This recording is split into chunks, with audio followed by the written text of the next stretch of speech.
body warm. Absolutely. Well, hey, man, it's great to meet you. And I want to begin our conversation with living through the last 3.5 years or so. How did you get through the COVID period and how did it subsequently change you?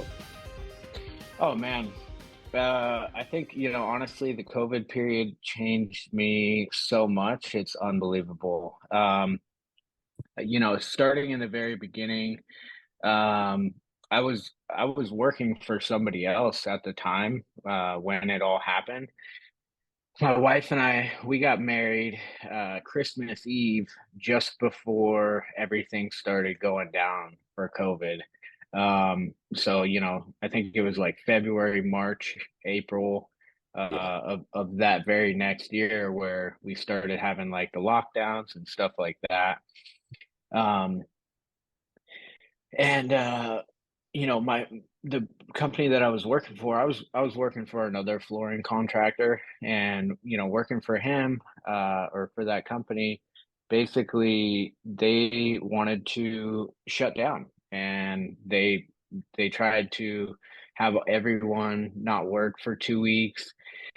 And most people did it for, a week, 2 weeks. Some people did it for three. And the whole time I was like, dude, we got these laborers out here who don't give a shit about COVID, Yeah. They need to make money. They need to make cash because a lot of them we're getting paid in cash. So I just took it upon myself to just keep working that entire time and keep going into the field, and not really knowing if I was putting myself in danger or not, but just not really caring, just caring more for the people and for their families and stuff. And it ended up, I never got sick. I just kept pushing through it, kept working, and gained a lot of those guys' trust and loyalty through just showing up like that. And then Christmas comes around that year, I believe was 2020, and that my employer asked me to go to lunch.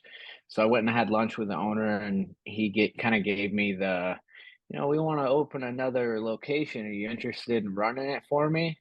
And I was like, oh yeah, absolutely. Like kind of stoked, thinking, oh, I'm gonna get promoted over here. And then the next day he called me and told me to come bring in my computer, that my services were no longer needed. And I was like, oh shit, now what do I do? You Yeah. know, Yeah. damn. So Yeah. I mean, I went straight home from there, and just talked to my wife, and she was like, "You know how to do everything. You know all of this stuff." Like, she kind of built me up to have that confidence to start my own company. So, that night I just got to it. I started designing a logo, which is this logo right here. um Kind of took a little bit of the Cowboys. Oh, yeah. I'm a big Cowboys fan, so I kind of took a bit of their logo design with the two bold outlines, Yeah. um to kind of draw your attention in. And I just started reaching out to people. A bunch of the other contractors that I had been working for started to like hear that I was no longer with that other company, and they started reaching out immediately because of the work that I had put in throughout that entire time. You know, um, and that's one thing that I've always thought is like, no matter who you're working for or what you're doing, you always got to put your best foot forward and just go through it and give everyone your best, because you really never know when you could be in a position to be hiring people or to be running your own business. And you really never know when, say a superintendent might get elevated to a project manager, and then he's deciding who's being hired on projects and stuff like that. Or that person starts their own build company, and they're hiring their own trades and whatnot. So that was kind of always my mindset, is to just treat everyone like they're a boss and they're Yeah. a owner of a company, and just give them everything I can. And from there, it was kind of It was slow going, but I just kept fighting through it for the first year. I think the first year I probably grossed mm, like 300,000. I made just enough to like pay my bills and stuff like that. But like the main thing was, I was paying all the laborers as much as I could to just get their loyalty to just show up as soon as I call them. And then my second year, things really started to blow up. I made my first million in gross, and it was just like, wow, I can do this. This is something that I can definitely do. Like I can multiply this by a lot. Like I was running around just trying to do anything and everything to get work. And then at the end of the year, I looked and like calculated all of it, and I was like, damn, I really did that much. That's crazy, you Yeah. know? And then from there, I just kind of I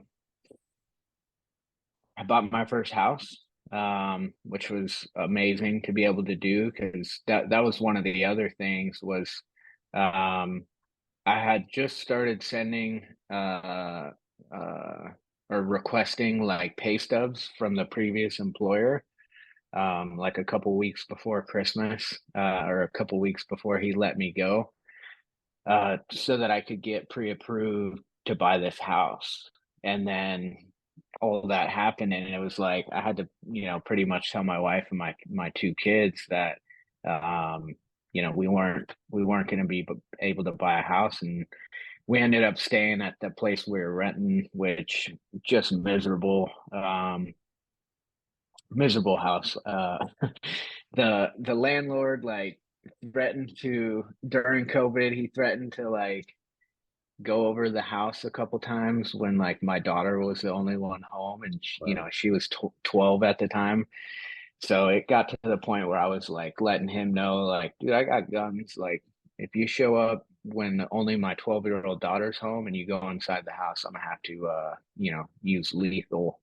I'm gonna protect my family no matter what. So I don't care if you own the house. I'm renting it. So kind of stuff like that, just very stressful. And man, having to get through that stuff was just it was a lot.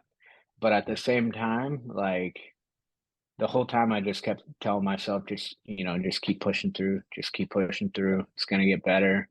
Um, I think too, a lot of the people out here, yeah, I'm sure you noticed the beard. That was one of the other things was I just couldn't stand and couldn't buy into the whole mask thing, Yeah. or the vaccine thing. I never got vaccinated. Um, I believe, God is the one truth and the light, and taking a man-made vaccine and putting it into our bodies, just I couldn't make any sense of it. Yeah. So I absolutely refused that. Um, I refused to wear the mask, so I started growing the beard out as long as I could to where like if anyone told me to wear a mask, I would just like kind of nonchalantly put it on my face and then smile and it would like flap off and I'd be like, well, I mean, I don't know what you want me to do, man, Yeah. you know? Yeah. And what else? Bunch of stuff. Lately my whole kind of game plan has really changed on business. Like I was saying, my second year, I was so focused on just getting any work. Hmm. Um and doing anything I could to progress that it was like I found myself a lot of times working for people that didn't have the experience, and they noticed how hard I was trying and how hard I was working.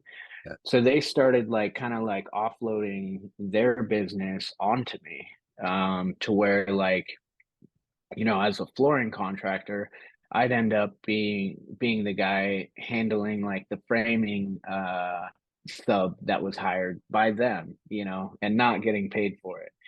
And I'd be the one kind of calling things out like, oh, this has to be fixed, this has to be fixed, this has to be fixed. And it's like Really, that's up to the builder.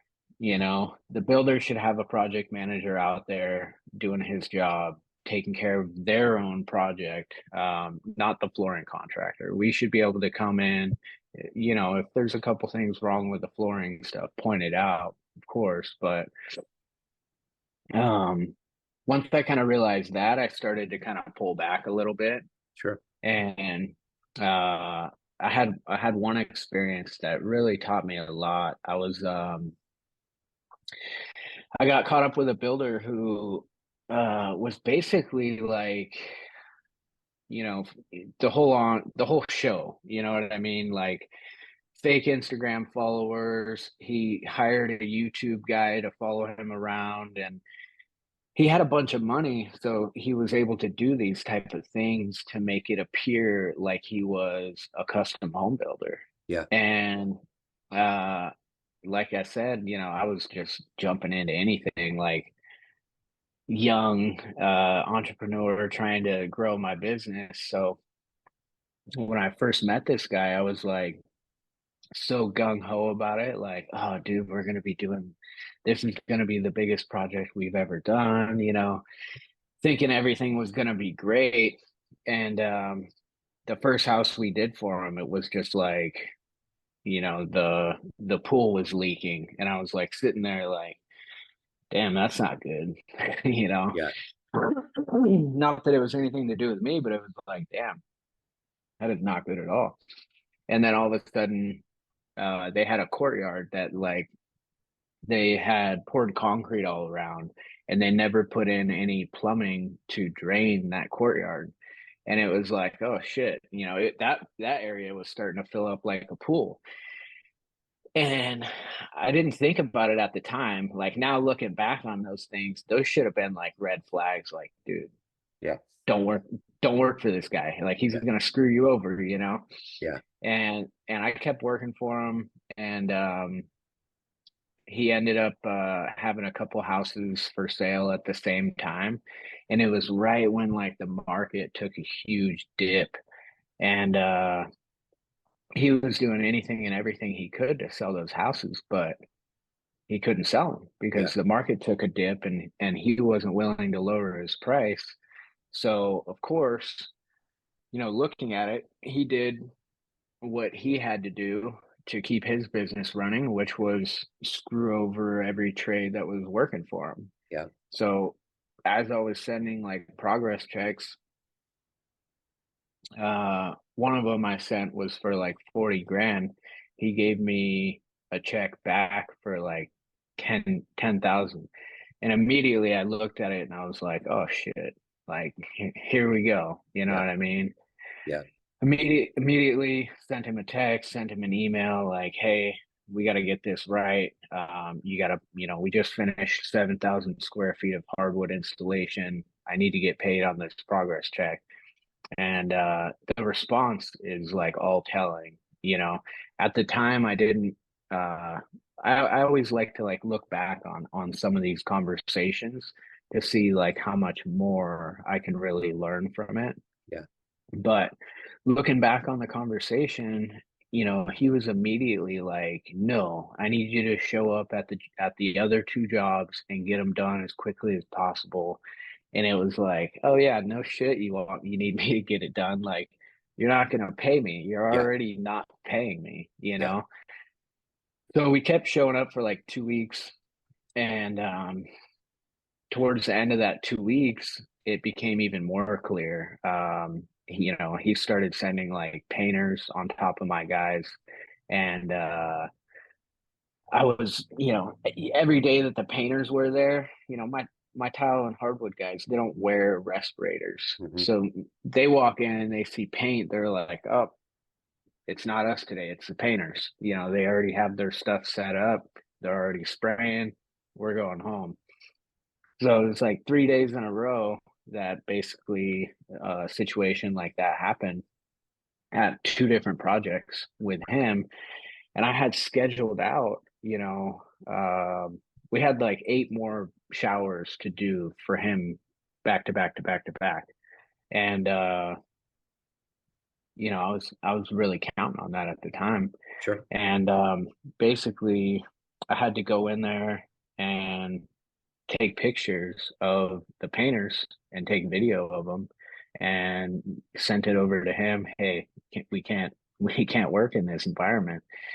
And the response was, tell your effing hardwood and tile crews to put respirators on.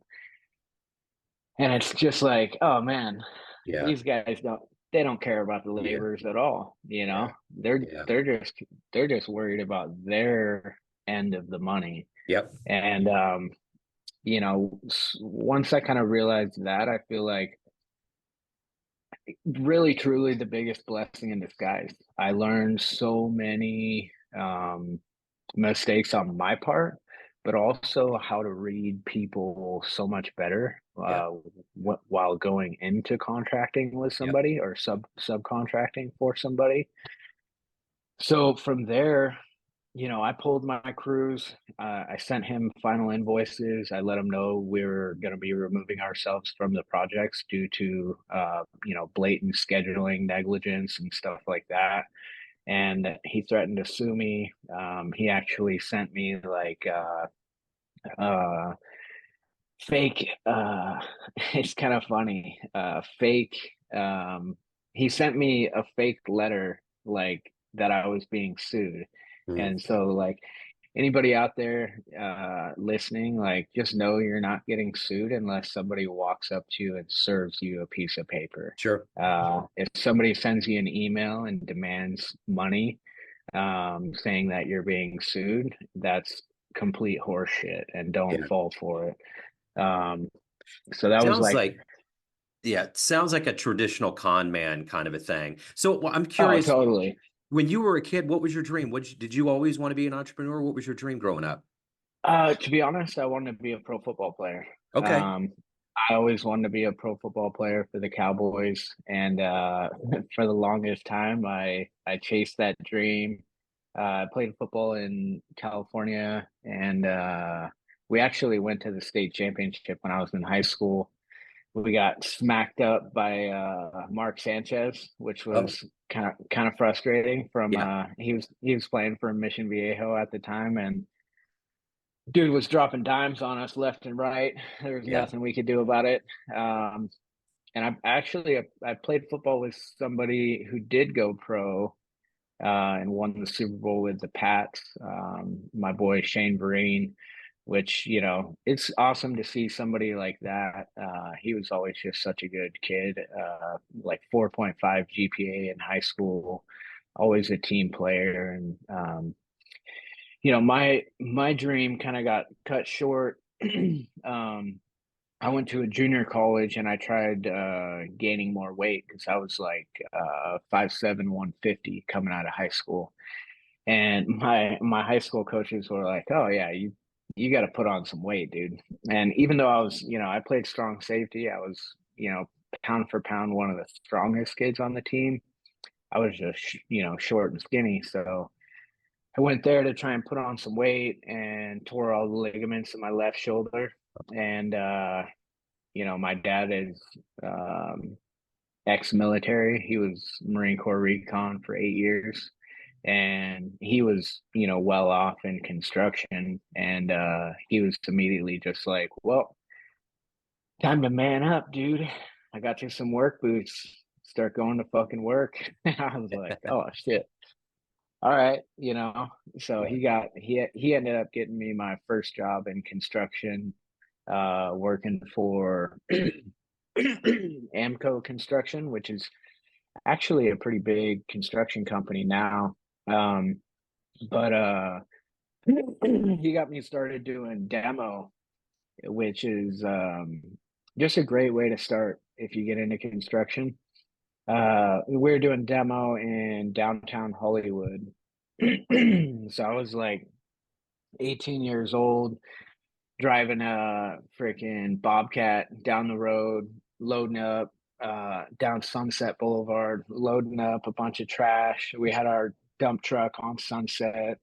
Have to, my brother would be out there stopping traffic. I'd be driving that Bobcat, dumping it in front of, middle of Sunset Boulevard, just like, damn, this is pretty cool, you know? Yeah. And from there, I kind of tried a few trades. Yeah. I did HVAC for a couple years. I did low voltage for a couple years. Um, did electrical work as an electrician. Worked in a warehouse, do like pulling orders, stuff like that for electrical companies. What else did I do? I got into doing project management. Hmm. Um, from doing HVAC, we were doing a lot of the HVAC we did was actually pretty crazy. We did a lot of the marijuana grows Oh yeah. uh, out in LA, and a lot of them illegal at the time, but you know they were paying us a lot of money cash, so it was like we can't turn this down, Yeah. you know. Yeah. But at the same time, like you're in there putting in HVAC units with like 6 foot tall plants as far as you could see. The only thing you could really think about is like looking over your shoulder the whole time, like somebody might come in here and rob our asses real Yeah. quick, you know? Yeah. So it was kind of that was kind of sketchy to me. So I wanted to get something a little bit more secure. Yeah. So from there, I started working for the Marshall Group, which is the builder, designer, and homeowner of the Bachelor House from the TV show, Yeah. Marshall Harridan. And man, that guy was a lot of the guys I worked for were like just like my dad, you know, just hardcore, scream in your face if you do one little tiny thing wrong. Wow. So I could remember you know, we did a project for Disney and Atari in downtown LA called Two Bit Circus. And I was one of the project managers on that project. And we had a meeting one morning, and I had everything laid out, I had all the plans laid out for the project. And my boss comes in and just starts fucking ripping me alive in front of everyone. Like, you fucking idiot. These are the wrong plans. And turns out they were the right plans. He was wrong. Oh. You Oh know, no. he apologized to me like after everyone left, but it was just like, damn, dude, like belittled me in front of everybody. You Wow. know what I That's mean? crazy. Yeah. So I kind of like lost all my confidence in him from that. Hmm. Um, and from there, I started, you know, trying to find another path. And Yeah.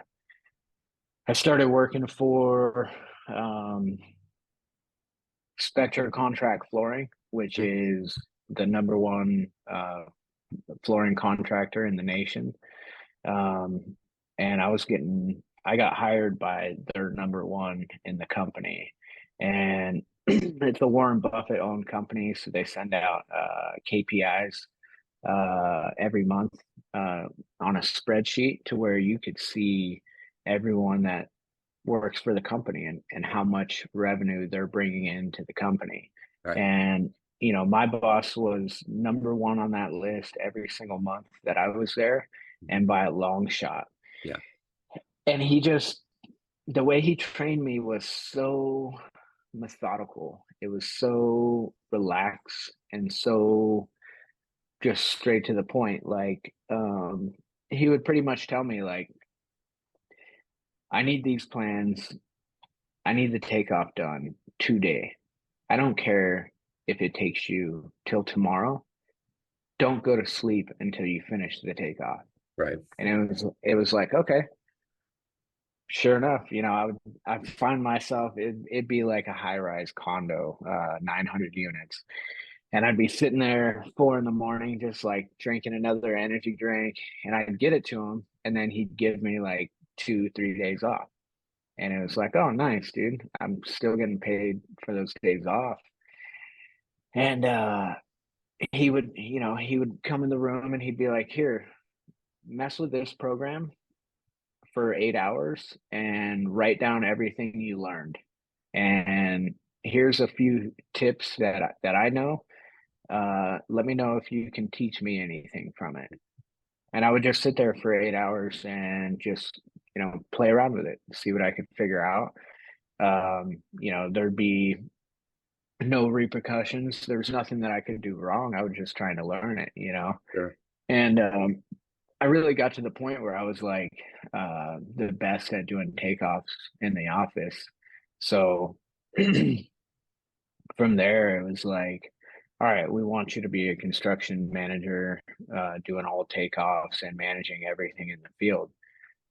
And, that was within like 2 weeks of just doing stuff like that, where I'm just staying up all night, Sure. um, doing anything that they asked. Yeah. And within a couple weeks, I was managing like six different new construction installations for Mhm. high-rise buildings. Yeah. Um, one in like uh, one in Hollywood, one in Pasadena, one in Ventura, one in Santa Monica, one right there in downtown LA. Yep. And it was awesome. It was like the coolest thing, just being able to walk in, taking pictures of everything, documenting everything, talking with the guys, doing the labor. I felt like I have such a strong connection to guys doing the labor Yeah. because I've done so much of it. Yeah. So The So one Go thing ahead. we're really getting away here. I kind of Oh yeah. I want to kind of get to the essence of you. So we wove a really good tapestry of your history and who you are and where you're at. So I want to ask one more question before we get to the good news of how people can reach out to you. Of all the things that you've done and overcome in your life, what are you the proudest of? Ooh, man. I would say the thing I'm proudest of is the father that I am. Yeah. And I think, you know, you're gonna make me cry. Uh-oh, Just don't seeing do the it. way, seeing the way that like I have a baby boy now. He's 6 months, and I'll do push-ups and stuff in front of him. I'll do all kinds of like workouts and stuff in front of him. But when I come home from work, just the look that he gives me, um, of how excited he is to see me, and same thing with my stepkids. Yeah. I got two stepkids that I love to death as well, and just